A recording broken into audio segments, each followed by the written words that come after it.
Oke, tempat belajar YouTube channel Soli Supriyadi hadir kembali dalam pembelajaran yang sangat asik, menjumpai para siswa-siswi dimanapun kalian berada, dari Sabang sampai Merauke. Juga kami menjumpai para guru-guru IPA dimanapun berada, baik SD, SMP maupun SMA. Dukung kami dengan cara mensubscribe, like, dan share. Juga sampaikan kepada kawan-kawan para siswa-siswi SMP dimanapun kalian berada. Kami juga tampil di Facebook Soli Supriyadi, Twitter Soli Supriyadi, dan Instagram Soli Supriyadi. Selanjutnya, ya, tempat belajar YouTube channel Soli Supriyadi dengan pembelajaran yang sangat asik untuk sampai kepada para siswa-siswi SMP. Tempat belajar ilmu pengetahuan alam kelas 7 bab 5 masih membahas tentang gempa bumi dan gunung berapi bagian kedua. Anak-anakku sekalian, gelombang sekunder, ya, yang telah kita pelajari pada pembelajaran energi itu merambat melalui batuan dengan menggetarkan partikel batuan secara tegak lurus dengan arah rambat gelombang sismik. Gelombang sekunder merupakan gelombang transversal. Nah, gelombang-gelombang inilah yang dapat merubah struktur lapisan bumi pada bagian atas. Perhatikan gambar hancurnya permukaan bumi karena getaran pada gelombang. Gelombang lainnya merambat di permukaan bumi dengan menggetarkan batuan dan tanah sejajar dengan permukaan bumi. Gerakan tersebut dapat menghancurkan bangunan yang ada di atasnya seperti pada gambar. Mohon diperhatikan ya. Gelombang sismik di permukaan bumi merambat secara pelan dan memiliki kekuatan penghancur yang sangat besar, bahkan dahsyat sekali. Perambatan gelombang di permukaan bumi begitu kompleks. Beberapa gelombang merambat di permukaan bumi dengan cara menggerakkan batuan dan tanah seperti ombak air. Ilmu yang mempelajari tentang gempa bumi perlu kalian ketahui adalah seismologi. Ilmuwan yang mengkaji gempa bumi disebut ahli seismologi. Nah, alat yang digunakan untuk mencatat data gelombang sismik adalah seismograf. Perhatikan pada gambar.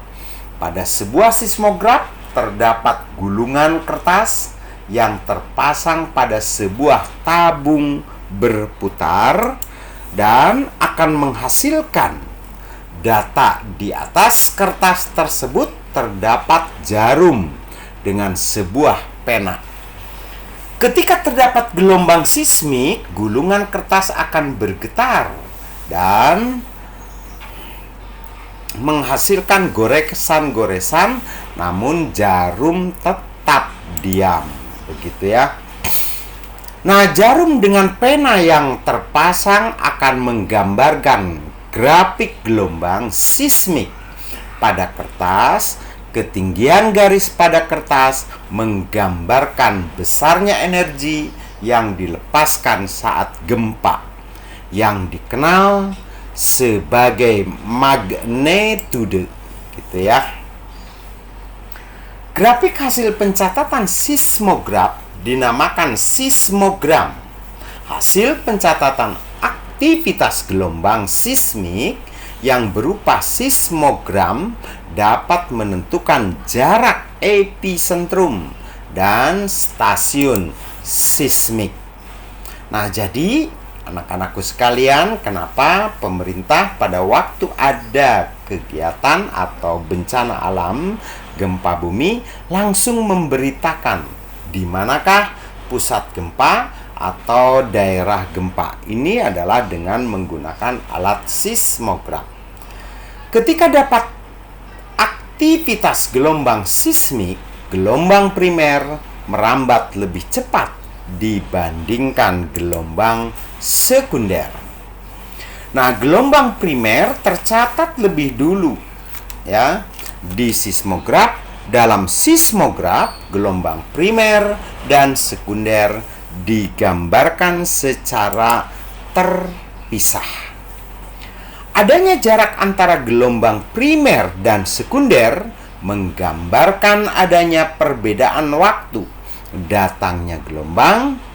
Semakin jauh perbedaan, ini adalah waktunya datangnya gelombang, maka semakin jauh pula letak epicentrum. Durasi epicentrum tersebut, maka apabila menggunakan informasi dari seismograf, ahli seismogram menggambarkan lingkaran dengan radius yang sama dengan jarak gempa untuk stasiun seismik seperti pada gambar di layar. Titik temu dari 3 lingkaran tersebut merupakan epicentrum. Untuk memastikan letak dari epicentrum sebuah gempa, dapat digunakan data dari berbagai stasiun seismik. Kekuatan gempa pada sebuah daerah dinyatakan dengan skala Richter. Pengukuran kekuatan gempa didasarkan pada amplitudo atau grafik gelombang seismik yang dinamakan seismogram. Skala Richter menunjukkan besarnya energi gempa yang dilepaskan berdasarkan gempa yang terjadi sampai saat ini. Rentang skala Richter antara 1 sampai 10 skala Richter. Setiap kenaikan 1 skala, energi gempa yang dihasilkan 32 kali lebih besar. Misalnya, sebuah gempa dengan kekuatan 6,8 skala Richter melepaskan energi berkisar antara 32 kali lebih besar dibandingkan energi yang dilepaskan gempa dengan kekuatan 5,8 skala Richter.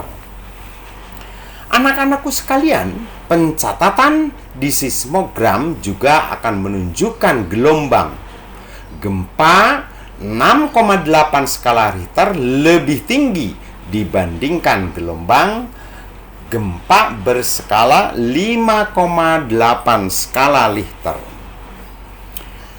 Nah, besarnya sebuah gempa akan mempengaruhi besarnya energi yang dilepaskan. Semakin besar sebuah gempa, maka energi yang dilepaskan juga semakin besar. Akibatnya, kerusakan yang terjadi juga akan semakin besar. Berdasarkan besar dan kerusakan yang ditimbulkan, gempa dikategorikan seperti pada tabel 5.1 di buku kalian. Sebagian besar kerusakan akibat gempa bumi diakibatkan oleh gelombang yang merambat di permukaan bumi. Akibatnya seperti pada gambar. Bangunan serta jalan raya dapat rusak ketika gempa terjadi di dasar laut. Gerakan lempeng tersebut akan mendorong air laut ke atas sehingga timbul gelombang yang sangat besar dan sangat kuat. Gelombang air laut dapat mengalir ratusan kilometer ke segala arah. Dari epicentrum, gelombang air laut ini dinamakan tsunami. Pusat gelombang tsunami adalah epicentrum yang berada di laut yang jauh dari pantai. Ketinggian gelombang tsunami di tengah lautan hanya sekitar 1 meter. Namun, gelombang tersebut dapat merambat dengan kecepatan 500 sampai 1000 km per jam. Ketika mendekati pantai, kecepatan gelombang tsunami menurun hingga sekitar 30 km per jam. Akan tetapi, tinggi gelombang tsunami di dekat pantai meningkat hingga puluhan meter. Sebelum gelombang tsunami sampai di pantai, air laut yang ada di pantai itu akan surut. Namun hanya seketika. Hal tersebut merupakan pertanda bahaya akan terjadi gelombang tsunami. Proses terjadinya gelombang tsunami dapat dilihat seperti pada gambar, ya. Air itu akan naik di satu wilayah, akan menjadi surut.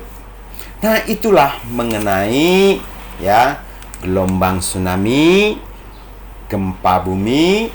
Nah, ya, mohon itu dipelajari dengan seksama, padukan dengan buku kalian, ya. Bab 5 semester kedua. Terima kasih telah hadir di YouTube channel Soli Supriyadi. Mohon maaf bila masih ada kesalahan-kesalahan, terutama dalam menyampaikan bahasa, ya. Oleh sebab itu, kalian mohon lebih teliti dan cerdas untuk menerima materi ini. Anak Indonesia mampu, anak Indonesia cerdas. Kita dukung kegiatan belajar mengajar dengan berbagai macam metode. Jangan lupa subscribe, like, dan share kepada kawan-kawan untuk